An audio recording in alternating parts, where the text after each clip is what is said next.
வணக்கம் நண்பர்களே, இது தமிழ் நண்பன் ஷார்ட்கட் சேனல். இப்போ நான் பார்க்க போகிறது கோஆப்ரேட்டிவ் எக்ஸாம் சம்மந்தமான ஒரு முக்கியமான தகவல் தான். என்ன அப்படின்னு பார்த்தீங்கன்னா, நம்ம எஸ்ஆர்பி அப்படிங்கிறது போன வாரம் எழுதணும். எஸ்ஆர்பிக்கும் டிஆர்பிக்கும் இருக்கக்கூடிய முதன்மையான ஒரு வித்தியாசம் அப்படின்றத தெரிஞ்சுக்கணும். ஏன்னா ரெண்டும் ஒரே மாதிரி கோஆப்ரேட்டிவ் எக்ஸாம்ஸ் தான். பட் இதில் வந்து நிறைய, அதாவது எக்ஸாமு அதனுடைய கட் ஆஃப் இதை பொறுத்தளவுக்கு நிறைய வேரியேஷன் அப்படின்றது இருக்குது. முதல்ல அதை தெரிஞ்சுக்கிட்டால் தான் நமக்கே வந்து ஒரு சில விஷயங்கள் வந்து புரிய வரும். ஃபஸ்ட்டு வந்து பார்த்தீங்க அப்படின்னா, எஸ்ஆர்பி அப்படிங்கிறது நீங்கள் வந்து ஒரு டிஎன்பிஎஸ்சி எக்ஸாம்ஸ் எழுதுகிற மாதிரி எல்லா இடத்துலையும் எல்லோரும் ஒரே நேரத்தில் அட்டன் பண்ணுறது. கட் ஆஃப் மார்க் அப்படின்றது யாருக்கும் எந்த வேரியேஷன் ஆகாது. ஒருத்தருக்கு 100 கட் ஆஃப்னா எல்லாருக்குமே 100 தான். அந்த 100 இப்போ ஒரு கம்யூனிட்டியில் 100 வாங்கணும் அப்படின்னா அது எல்லா இடத்துலையும் எல்லோரும் நீங்கள் எந்த டிஸ்ட்ரிக்ட்லேருந்து எழுதினாலும் அதே 100 மார்க் அப்படிங்கிறது தான் எல்லாருக்குமே வரும் கட் ஆஃபாக. ஆனால் டிஆர்பி அப்படி வராது. இப்போது ஒரு டிஸ்ட்ரிக்டில் ஒரு கட் ஆஃப் வரும், இன்னொரு டிஸ்ட்ரிக்டில் இன்னொரு கட் ஆஃப் வரும். ஸோ கம்யூனிட்டி வைஸஸும் மாறும்.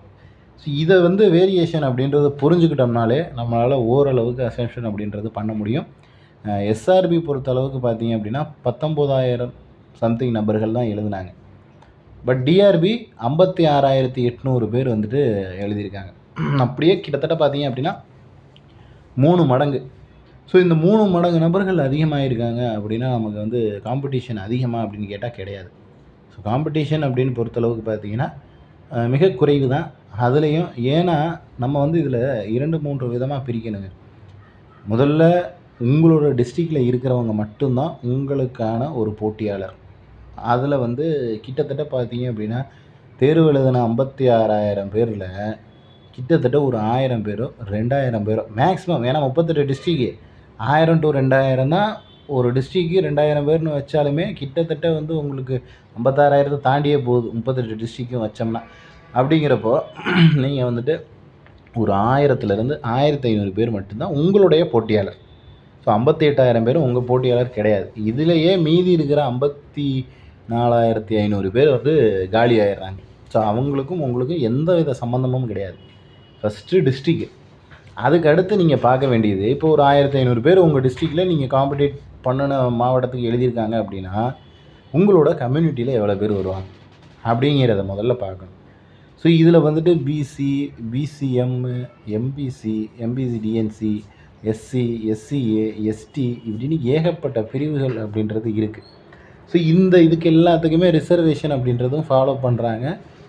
இந்த ரிசர்வேஷன் படி நீங்கள் வந்துட்டு உங்களோட கம்யூனிட்டியில் இருக்கக்கூடிய போட்டிக்கு வேக்கன்னு அப்படின்னு பார்த்தீங்க அப்படின்னா இது எல்லாத்துக்கும் பிரிக்கும்போது ஒரு 1500 பேரை அப்படியே ஒரு 200 பேராக பிரித்தா கூட ஆல்மோஸ்ட் உங்களோட கம்யூனிட்டியில் உங்களோட டிஸ்ட்ரிக்கு போட்டி போட்டது உங்கள் கூட ஒரு 100 பேர் கூட இருக்க மாட்டாங்க. ஸோ ஆவரேஜாக ஒரு 100 பேர் அந்த ரேஞ்சில் தான் வரும். ஸோ அந்த 100 பேருக்குள்ளே உங்களுடைய காம்படிஷன் அப்படின்றது இருக்குது. மற்றபடி பார்த்தீங்க அப்படின்னா இது டிஆர்பியில் இந்த மாதிரி இருக்கும். எஸ்ஆர்பியில் 19,800னா உங்கள் கம்யூனிட்டி வைஸ் பிரியிறது. ஒரு 1000 பேரோ 2000 பேரோ வந்து உங்கள் கம்யூனிட்டியில் வராங்க அப்படின்னா அந்த 2000 பேர் கூடவும் நீங்கள் போட்டி போடுவீங்க.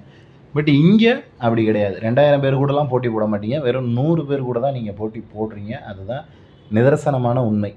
ஸோ இந்த 100 50 பேர்லேருந்து 100 பேருக்குள்ளே உங்களோட மார்க் அப்படின்றது ஹை மார்க்கில் இருந்துச்சுன்னா உங்களுக்கு வேலை கிடைக்கிறதுக்கான சாத்தியக்கூறுகள் அப்படின்றது இருக்குது. ஸோ இதை எல்லாத்தையும் பேஸ் பண்ணி தான் நம்ம கட் ஆஃப் மார்க் அப்படின்றது சொல்கிறோம். இது வந்து நம்ம கொடுக்குற கட் ஆஃப் அப்படிங்கிறது டிஸ்ட்ரிக் ஒரு டிஸ்ட்ரிக்கும் ஒரு மாதிரி மாறுதலாகும். மாறுதலுக்கு உட்பட்டது தான். எல்லா டிஸ்ட்ரிக்ட்லேயும் சேம் மார்க் அப்படின்றது வராது. நம்ம முன்னாடியே சொல்லிட்டோம். இதில் வந்து வெறும் தேர்வு அதை மட்டும் பேஸ் பண்ணி நம்ம செலக்ட் ஆகி வேலைக்கு அப்படிங்கிறது போக முடியாது. தேர்வுக்கு அப்புறம் இன்டர்வியூ அப்படின்றது இருக்குது. அந்த இன்டர்வியூ முடிஞ்சால் தான் நம்மளால் வந்துட்டு வேலைக்கு போக முடியும். மொத்தமாக தேர்வு நீங்கள் எழுதுனதுக்கான மதிப்பெண்கள் அப்படின்னு பார்த்தீங்கன்னா அது கொஷின் 200ங்க. நம்ம எப்போதுமே கொஷின்ஸை தான் பேஸ் பண்ணி கட் ஆஃப் அப்படின்றது சொல்லுவோம். கொஷினை தான் கட் ஆஃப் மார்க்காக கொடுப்போம். அதை வந்து தெரிஞ்சுக்கங்க. நீங்கள் மார்க் வந்து பார்த்தீங்கன்னா 170 மார்க். ஒரு கொஷினுக்கு 0.85 மதிப்பெண்கள் அப்படின்றது கிடைக்கும். ஒரு மார்க்கை விட கம்மி தான் ஒரு கொஷினுக்கு. மொத்தமாக 170 மதிப்பெண்கள் அப்படின்றது தேர்வு எழுதிருப்பீங்க. 30 மதிப்பெண்களுக்கு நீங்கள் இன்டர்வியூ அட்டன் பண்ணுவீங்க. இதுதான் வந்து ப்ரொசீஜர் அப்படின்றது. இதில் வந்துட்டு அடுத்து நம்ம இப்போ ஒரு ஜென்ரல் கேட்டகிரியில் போட்டி போடுற நபர், அதாவது எந்த டிஸ்ட்ரிக்டாக இருந்தாலும் நான் பொதுவான ஒரு கட் ஆஃப் அப்படின்றது சொல்கிறேன். டிஸ்ட்ரிக் வைஸ் கட் ஆஃப் அப்படின்றது அடுத்தடுத்த நாட்களில் நம்ம கொடுப்போம். பொதுவான ஒரு கட் ஆஃப் அப்படின்ற மாதிரி பார்த்தீங்க அப்படின்னா நீங்கள் வந்துட்டு ஒரு 130க்கு மேலே எடுத்திருக்கீங்க, ஒரு 130 கேள்விகளுக்கு மேலே சரியாக ஆன்சர் பண்ணியிருக்கீங்க அப்படின்னா ஜென்ரல் கேட்டகிரியில் வர்றதுக்கான வாய்ப்புகள் இருக்குது. 120 110 இந்த ரேஞ்சில் இருக்கீங்க அப்படின்னா கம்யூனிட்டி பேஸஸில், அதாவது 120ங்கிறது பிசி எம்பிசிக்கும் பிசிஎம் இவங்களுக்கு எஸ்சி எஸ்டி கேண்டிடேட்ஸ்க்கு ஒரு 110 இந்த ரேஞ்சில் இருக்கிறவங்களுக்கு வர்றதுக்கான வாய்ப்புகள் இருக்குது. ஸோ இது குறைவாக இருக்குது, இல்லை ரொம்ப கம்மியாக இருக்கும் அப்படின்னு நீங்கள் நினச்சாலும் இவ்வளோ தான் கட் ஆஃப் வரும் அப்படிங்கிறது தான் உண்மை. அடுத்து வந்துட்டு இல்லை இதுவே அதிகமாக இருக்குது அப்படின்னாலும் இல்லை தாராளமாக இந்த அளவுக்கு வரும். யாருமே தேர்வு எழுதி மேக்ஸிமம் வந்து பார்த்தீங்க அப்படின்னா ஒரு சில பாதி பேர் வந்துட்டு எப்படியும் 100க்கு கீழே குறைஞ்சிருவாங்க. 100க்கு மேலே காம்படிஷன் அப்படின்னு பார்க்குறது கொஞ்சம் கணிசமான எண்ணிக்கையில் தான் வரும். ஸோ அதனால தான் 110 இந்த ரேஞ்சில் நீங்கள் இருந்தீங்கன்னா ஓரளவுக்கு இது எல்லாமே நல்ல மார்க் அப்படிங்கிறத தெரிஞ்சுக்கிங்க. 110க்கு மேலே இருக்கீங்க அப்படின்னா கிடைக்கிறதுக்கான வாய்ப்புகள் இருக்குது. இல்லை நான் 110க்கு கீழே தான் இருக்கேன் அப்படின்னா நீங்கள் அதாவது டிசபிள்டு கேட்டகிரியாவோ இல்லை விடோ கேட்டகிரி இந்த மாதிரி பிஎஸ்டிஎம்க்கு எனக்கு தெரிஞ்ச மேக்ஸிமம் பெரிய ஒரு மார்க் அப்படின்றது டிஃப்ரென்ஷியேட் வராது. வேறு ஏதாவது ஸ்பெஷல் கேட்டகிரி இந்த டிசபிள்டு கேட்டகிரி மாதிரி ஏதாவது ஒன்று இருக்குது அப்படின்னா உங்களுக்கு வந்து அந்த இடத்துல வாய்ப்புகள் இருக்குது. 100க்கு கீழே இருந்தாலுமே வாய்ப்பு இருக்குது. போன வருஷம்லாம் பார்த்தீங்க அப்படின்னா டிஆர்பியில் ஒரு சில மாவட்டங்களில் 97 கொஷின்ஸு 100 கொஷின் போட்டவங்களுக்கு 90 கொஷின் போட்டவங்களுக்கே வேலை கிடச்சிருக்கு. ஸோ இது வந்து அந்த ஃபைனல் ரிசல்ட், அதாவது ஃபைனல் ரிசல்ட்னால் வேலைக்கு போகிறதுக்கு முன்னாடி வந்து ஃபைனல் நம்ம இன்டர்வியூவில் என்ன மார்க்கு, எக்ஸாம்ஸில் என்ன மார்க் அப்படின்ற அதுக்குன்னு ஒரு ரிசல்ட் ஒன்று கொடுப்பாங்க. அந்த ரிசல்ட்டில் பார்க்கும்போது தான் தெரியும் குறைந்த மதிப்பெண்கள் வாங்கினவங்க எல்லாருக்குமே வந்துட்டு வேலை அப்படின்றது கிடச்சிருக்கு. அவங்களும் வேலைக்கு போயிருக்காங்க.